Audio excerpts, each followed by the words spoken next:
Cambridge AS Computer Science, Chapter 10, Data Types and Structures. We study today Abstract Data Types, ADT. What is an abstract data type? It is a data type, for example, a variable or an array with some form of abstraction. What is meant by abstraction is that it's a data type with some only limited number of operations allowed on that data. Let us directly give an example. We have something called stack. What is that stack? A stack is like a pile of dishes where you are only allowed to put a dish on top of the pile, and you are only allowed to take a dish from the top of the pile. You are not allowed to insert or remove anything from the middle. Otherwise, the pile will crash. This is called a stack. So a stack is an abstract data type. Actually, the stack is implemented on top of an array. However, when you study a stack, when you create an array, when you create a stack, you will use an array and build two functions. One function will be called push, to push an element only at the top of the stack. It's not allowed to push an element in the middle of the stack. That's why it is called the stack. And you will build another function to extract an element from the top of the stack. Only from the top of the stack. You cannot insert anything in the middle. You cannot remove anything in the middle. That's why it is called abstract data type, and this is the stack. What else do we have to study? There is another thing called queue. You know the queue. Anyone joining the queue must join from the end. You cannot join in the middle. This is unfair. A queue will be stored using an array. However, the only allowed operations is that you join the queue from the end. And anyone whose turn is to be served will be the one at the front. So we have two functions. One of them is called enqueue. Enqueue means enters the queue.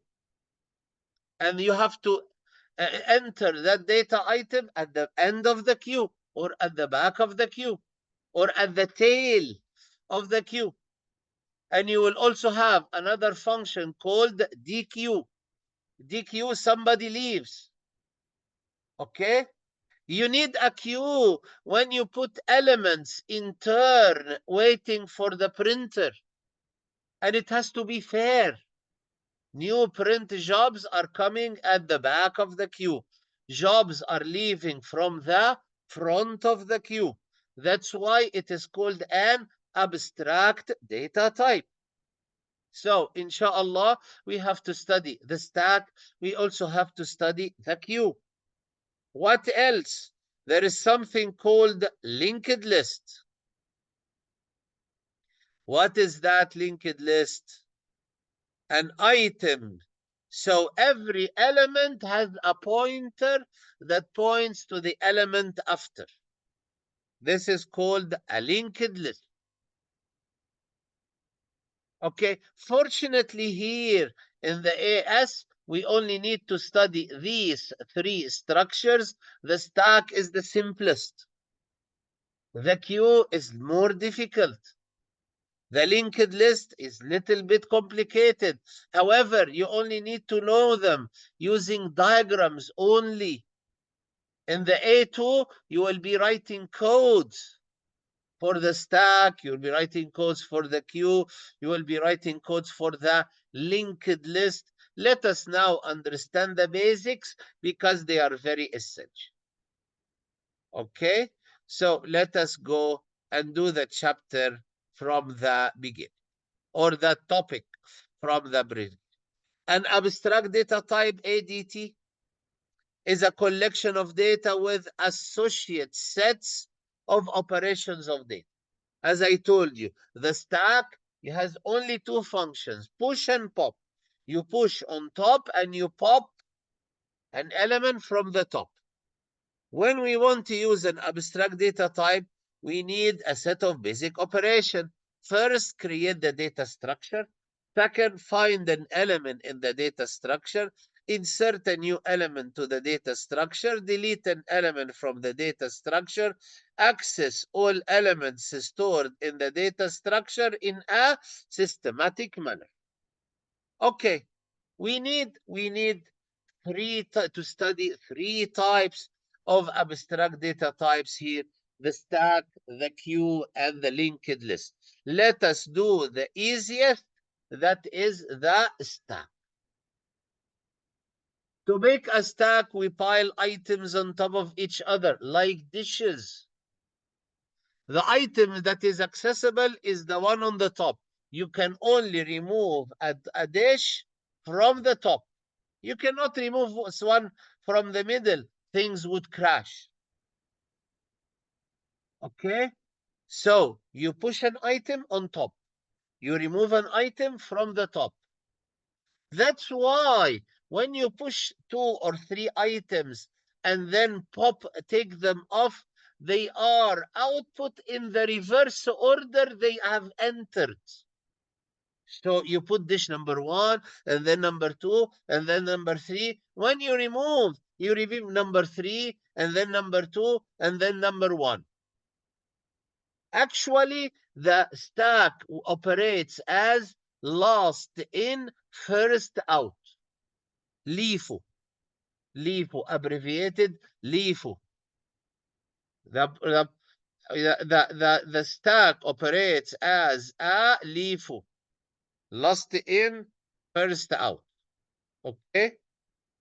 Have to study this. If they ask you about the characteristics of a stack, just mention the items here or are in the reverse order.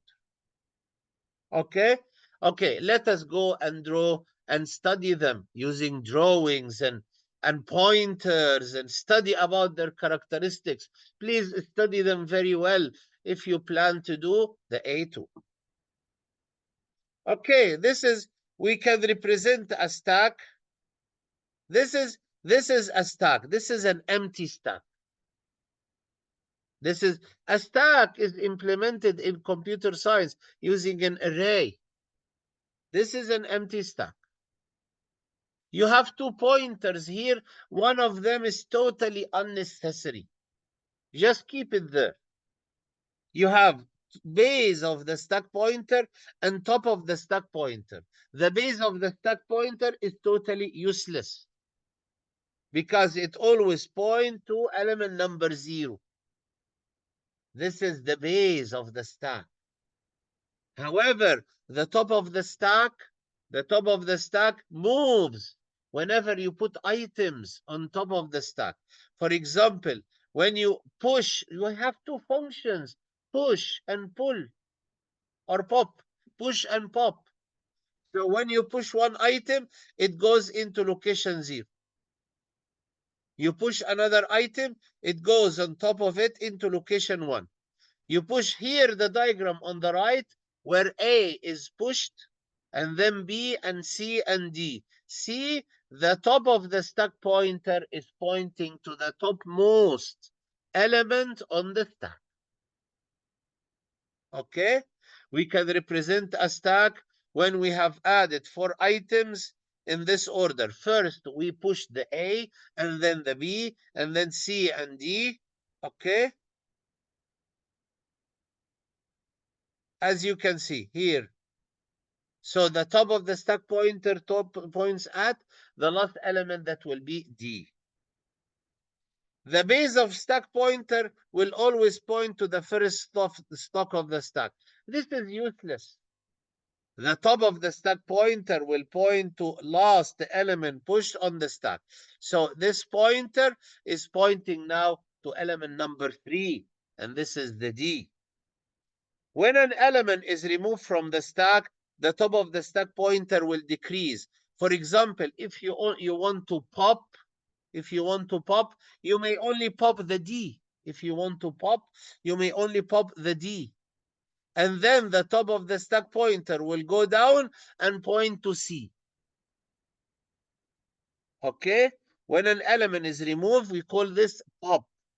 From the stack, the top of the stack pointer will decrease to point to the element now at the top because the D is gone. So your top now is C. When the stack is empty, you may pop until there is nothing. The top of the stack pointer will have a value of -1. -1, we call it null pointer, points to nowhere. The array starts from 0. So when it points to -1, this means it points to nothing. This means that the stack is empty. Okay? Let us go to stack implementation. We would like to implement a stack. First, create an array. If you want to implement a stack, first create a stack. It is important to implement a stack using one-dimensional array. Just write declare. Declare a stack as an array 0 to 7. We have 8 slots numbered from 0 to 7. And every slot of them is of type character or char. So this is a declaration of an array. Okay. Let us do an example. A stack is created using a high-level language. The following diagram represents the current state of the stack. The top of stack pointer points to the last item added to the stack. Okay, look at this.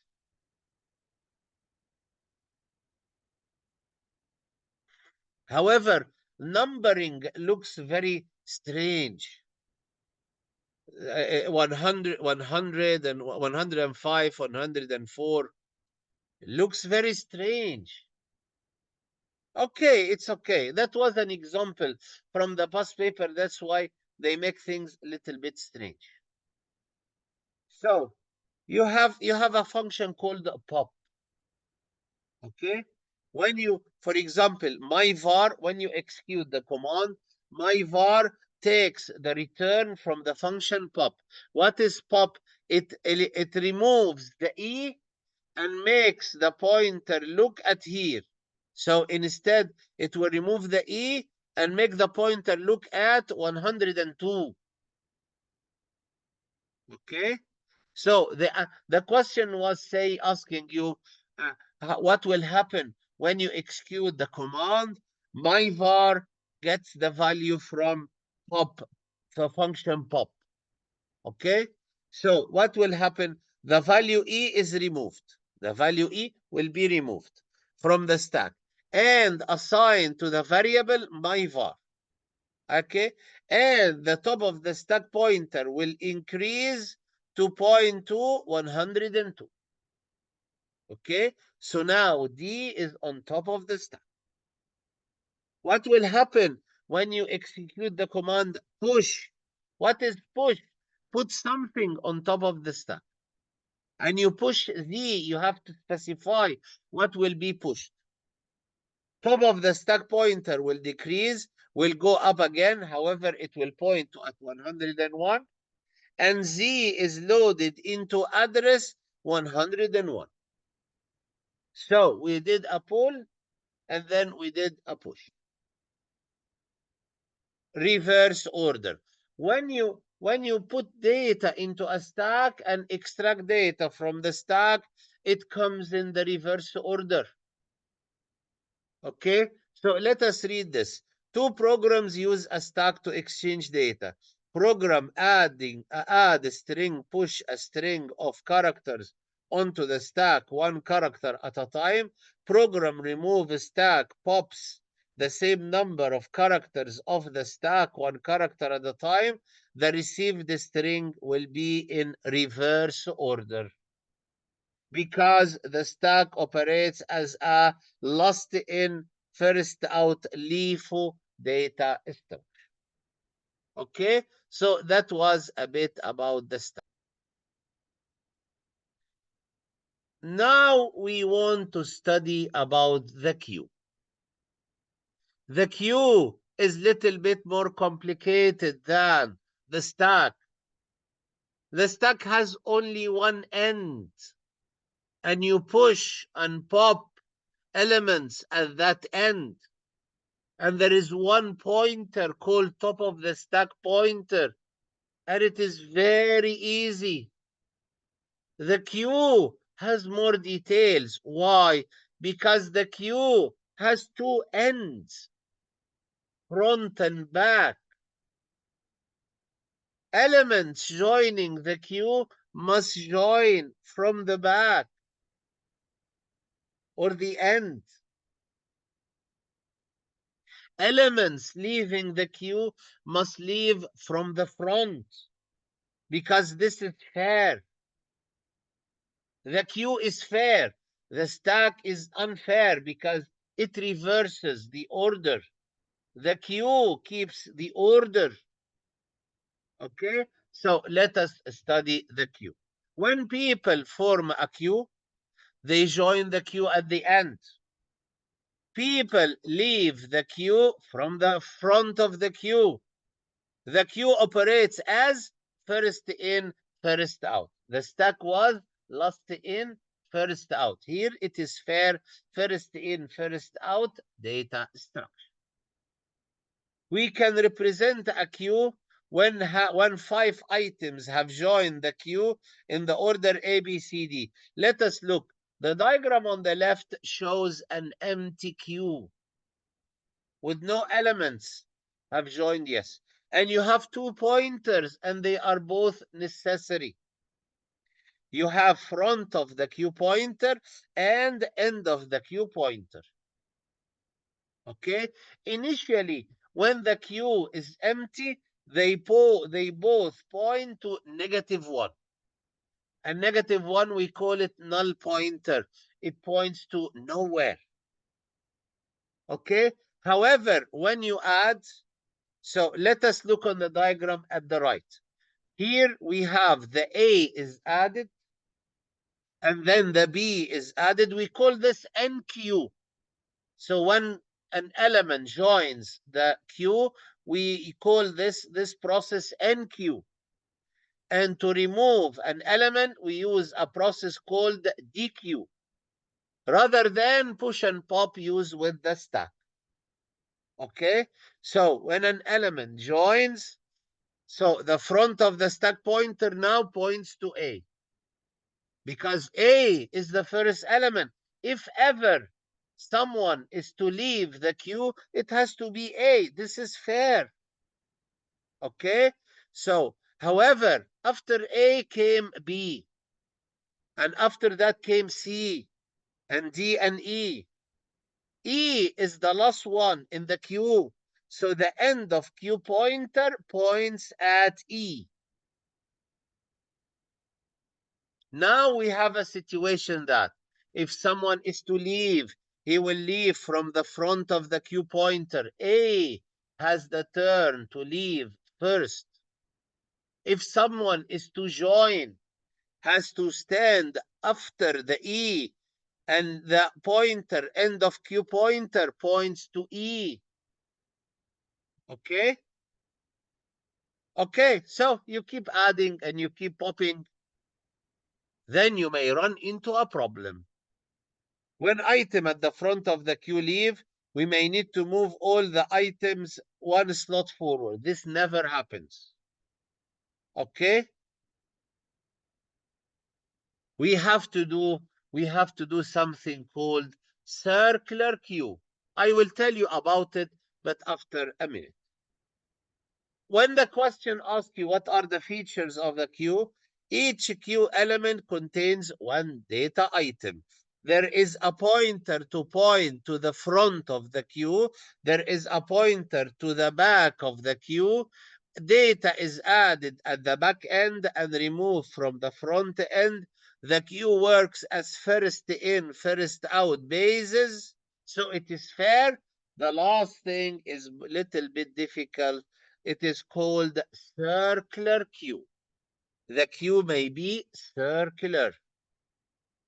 This is more complicated because you don't have to write codes for it, but you have to understand it very well and do it with drawings. I will show you now questions with drawings about the queue and the stack. Let us first know what is a circular queue. Okay, in order to be able to reuse empty slots. So the point is, let us look at this. You have A, B, C, D, E. A left, so the front of the queue points at B. And then B left, so the front of the queue points at C. And then C left, so the front of the queue points at D. And then after E came F. So the front of the queue comes here. So here E comes the F. So F, G, H. Okay? After H, when a new element comes, there is some space empty at the top because A, B, C, D have left. So there is some space at the top. I would like the algorithm to wrap around after the H. It wraps and cycles. This is called circular queue.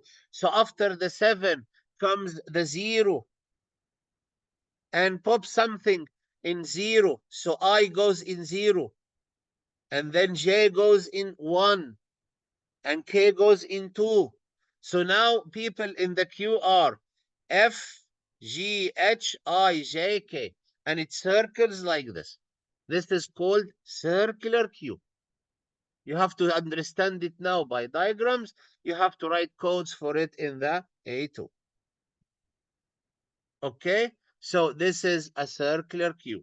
In order to be able to reuse empty slots, we use the concept of a circular queue. Pointers show where the front and end of the queue are. Essentially, the queue will wrap around. This is the wrap around. After the 7 comes 0. To the beginning, a circular queue after 11 items has joined and 5 items have left the queue is shown. This is the state of the queue. Okay? Okay. So, description of the queue. The queue is a linear data structure. The queue is first in, first out FIFO data structure. An item is added to the end of the queue and an item is removed from the front of the queue. All items are kept in order. The stack reverses the order as they are entered. If it has a head pointer and a tail pointer.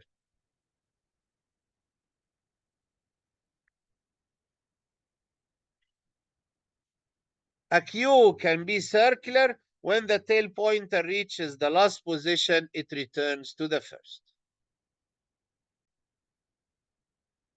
Let us do this example about the queue. The program below represents a queue abstract data type that can hold a maximum of 8 items. So as you can see, you have an array from 0 to 7 that is only big enough for 8 items. Okay? The operation of the queue may be summarized as follows. The front of the queue pointer, this is the front of the queue pointer, points to the next item to be removed. If someone is to leave the queue is fair. Then the frog is the one at the front. That's why the front of the queue pointer is pointing to the frog. The end of the queue pointer points to the last item added. The last item added is elk, whatever. Okay? If anyone is to join the queue, he has to stand after the elk. Let's go to location 4. Okay, the queue is circular. So if, for example, the frog leaves and the cat leaves, and you put fish, elk, and something, and something, and something, and then here, after the 7, you wrap around and start filling at top again. This is called circular queue. See, the queue is not as easy as the stack. The queue is circular so that empty storage elements can be reused at the top. Okay, when octopus is added, so octopus is added to the given queue, the this is the end of the queue pointer. This is the end of the queue pointer, will be incremented by 1 and will move to point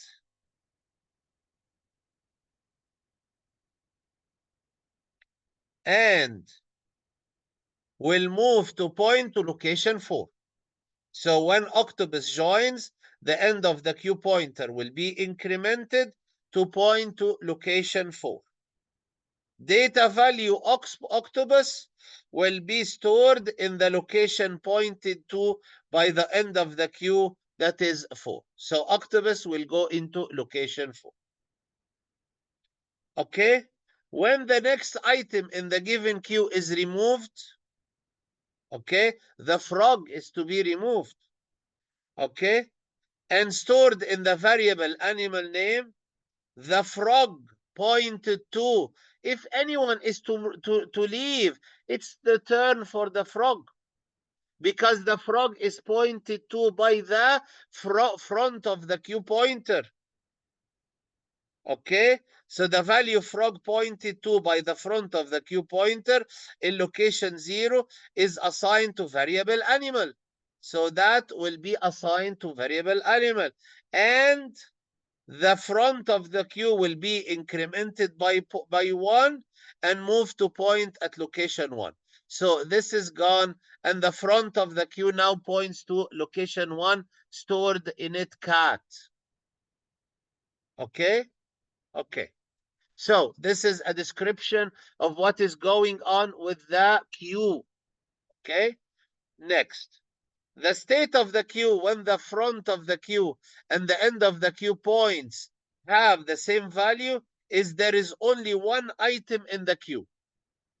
If, for example, this leaves and this leaves and this leaves until the front of the queue points to the same location as the end of the queue, this means there is only one element left in the queue, pointed to by the front and the end pointers. Okay? Some operations are carried out on the original queue. This is the original queue again. Okay, the current status of the queue is, this is the original queue again. Okay, you are asked to show the stat of the queue after the following operation: add WASP, add B, add mouse, and then remove 2.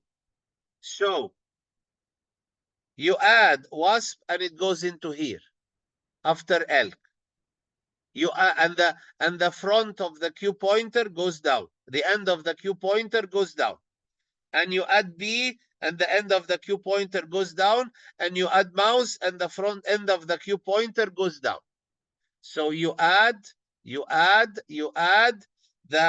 end of the queue used to be here. You have here WASP, you have here B, you have here mouse, and the end of the queue pointer is pointing to this. And then when you remove the frog and then the cat. Okay, you remove 2, so the frog is removed, the cat is removed, and the front of the queue is now pointing to fish.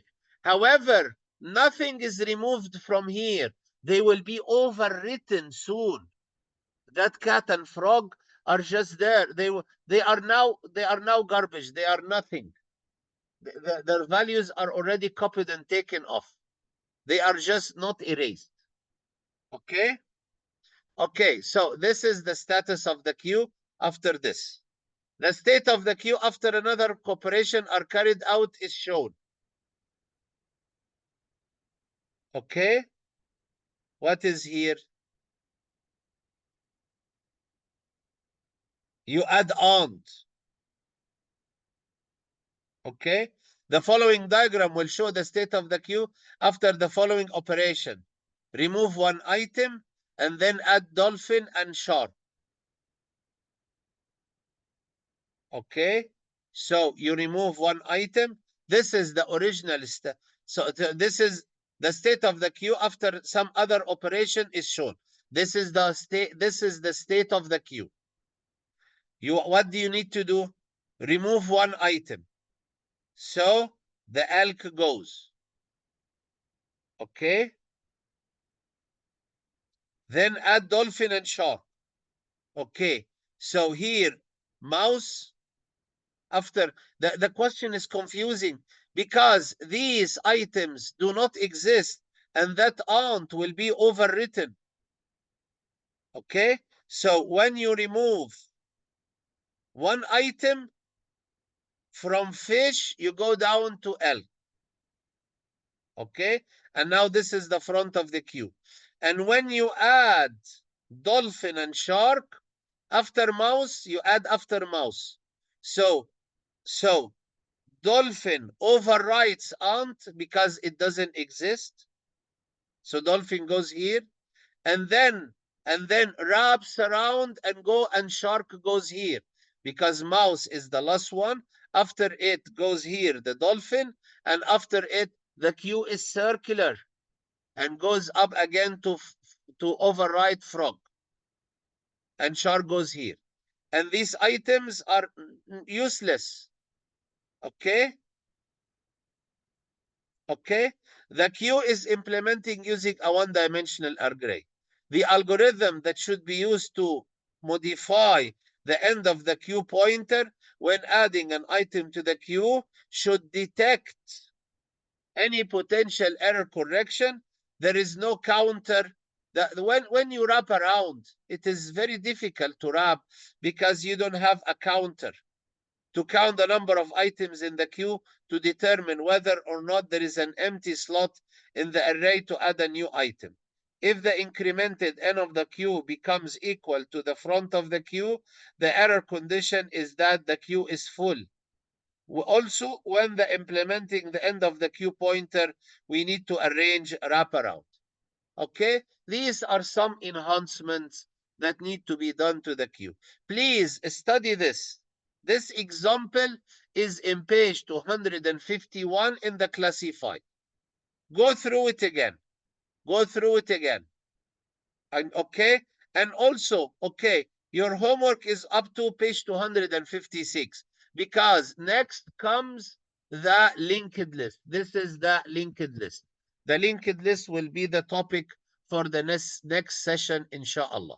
So please attempt all these. Attempt all these and consult the mark scheme. I don't mind. Okay? By then, you will have a very good understanding of the operation of the queue and the stack. And when we move to the linked list is a little bit different, but however, I can simplify it for you. Thank you very much for your attention.